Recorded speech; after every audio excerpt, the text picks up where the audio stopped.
নন্দবাবু প্রশ্ন করলেন, বাবামণি, আপনি আপনার বাল্য জীবনীটা বা আত্মজীবনীটা লিখে প্রকাশ করুন। শ্রী শ্রী বাবামণি, কেন এটা লেখার দরকার?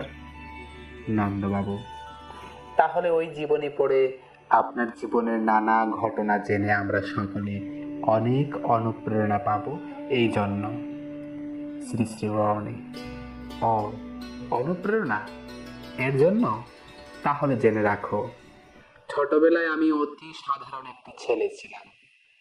সেই অতি সাধারণ আমি আজ 3 লক্ষ লোকের গুরু হয়ে তাদের মাথার উপরে ছড়ি ঘুরাচ্ছি। তাহলে যার একটুখানি প্রতিভা আছে, সে কেন আরো অনেক বেশি লোকের উপর প্রভাব খাটাতে পারবে না? এটাই কি যথেষ্ট অনুপ্রেরণা নয়? তবে আরেকটি কথা, সাধারণ ছেলে হলেও বাল্যকাল থেকেই আমি অত্যন্ত জেদি ছিলাম, আর আমার আত্মমর্যাদা বোধ ছিল অতি প্রখর। একেবারে বাল্যে স্কুলে গিয়ে প্রথম বেঞ্চির প্রথম স্থানটায় বসতে না পারলে দ্বিতীয় স্থানটাতে বসতাম না, লাস্ট বেঞ্চের লাস্ট জায়গাটায় বসতাম। আমাদের আমলে পড়া পারলে আবার বেঞ্চ প্রমোশন হতো। তাই দিনের শেষে দেখা গেল পড়ায় ভালো বলে আমি ফার্স্ট বেঞ্চের প্রথম স্থানটাতেই উঠে এসেছি। লিখতে গেলে সবচেয়ে ভালো কোয়ালিটির কাগজ বা কালি ছাড়া আমি লিখবই না। অনেক সময়ে অপরিষ্কার অপরিচ্ছন্ন কাগজে বা খারাপ কোয়ালিটির কালিতে আমাকে অনেকে পত্র লেখে, তাদের সেই পত্র আমার পড়তেই রুচি হয় না। আমার এই পরিচ্ছন্নতার প্রতি আকর্ষণটা একবার আমার প্রাণ রক্ষা করেছে।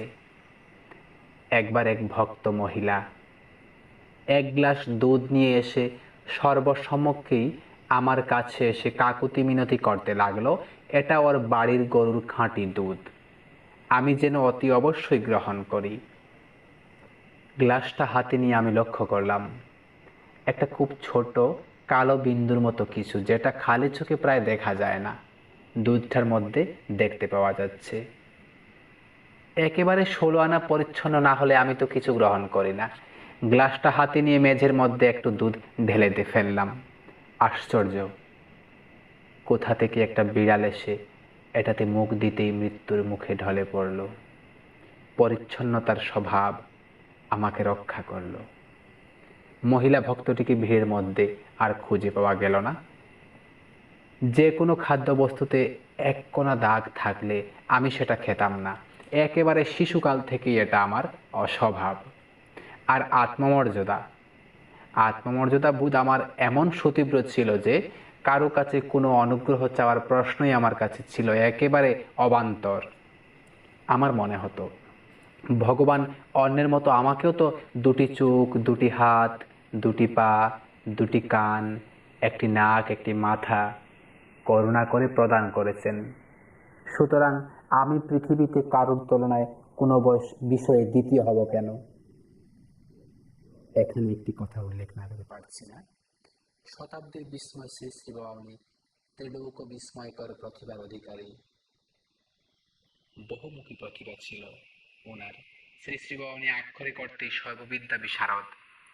শ্রী শ্রী বাবামণি পৃথিবীতে কোনো বিষয়ে কারুর তুলনায় দ্বিতীয় হননি।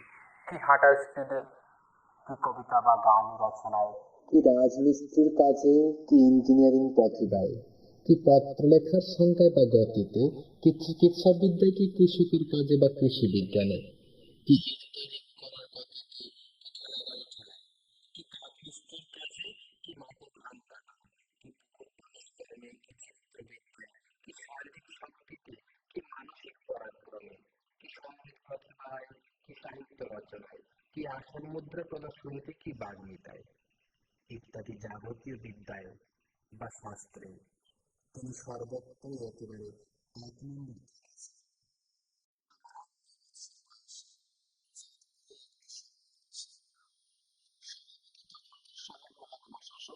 আইসিএস অফিসার এবং শহরের শ্রেষ্ঠ আইনজীবী আমার ঠাকুর দাদা মহাসাধক পুণ্যশ্লোক হরিহর গঙ্গোপাধ্যায় মহাশয় বিশেষ অতিথি রূপে সভামঞ্চে উপস্থিত। তার জ্যেষ্ঠ নাতি হিসাবে আমিও সভামঞ্চে আমন্ত্রিত।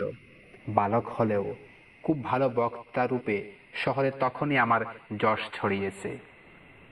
বিশ্বকবি রবীন্দ্রনাথের যিনি সেক্রেটারি, চাঁদপুরের সুবিখ্যাত কালীমোহন ঘোষও উপস্থিত ছিলেন সেই সভায়।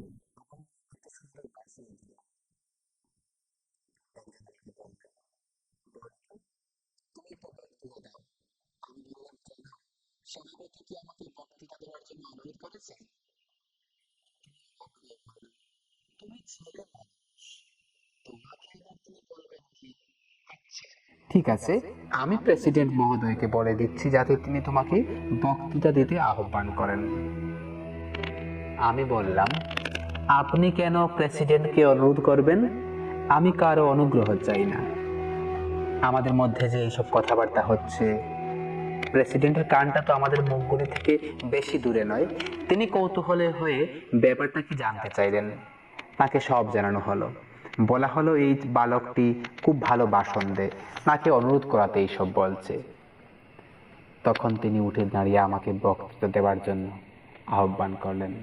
আমি কান খাড়া করে শুনলাম যে শ্রদ্ধেয় কালীমোহন ঘোষকে তিনি যেভাবে সসম্মানে বক্তৃতা দেওয়ার জন্য অনুরোধ করেছিলেন, আমাকেও সেরূপ করেছেন কি না। দেখলাম আমাকে সম্মান প্রদর্শনে তিনি কোনো কার্পণ্য করেন নাই। তখন আমি দাঁড়িয়ে বক্তৃতা দিলাম। ভাষণ কেমন হলো নিজের মুখে আর কি বলবো। মহাদেব বর্মন নামে একজন ছিলেন, দেখি তিনি আমাকে তাঁর কাঁধে তুলে নিয়ে ছুটছেন। আমি বললাম, কি করছেন? তিনি বললেন, চুপ কর বল্টু, যাচ্ছি তোমাদের বাড়ি। সভাস্থল থেকে আমাকে কাঁধে নিয়ে ছুটতে ছুটতে গাঙ্গুলি বাড়িতে এসে আমার ঠাকুর মায়ের কাছে আমাকে নামিয়ে দিয়ে মহাদেব বাবু বললেন, মা গো, এক মহাকবি জন্মগ্রহণ করেছেন আপনাদের বংশে।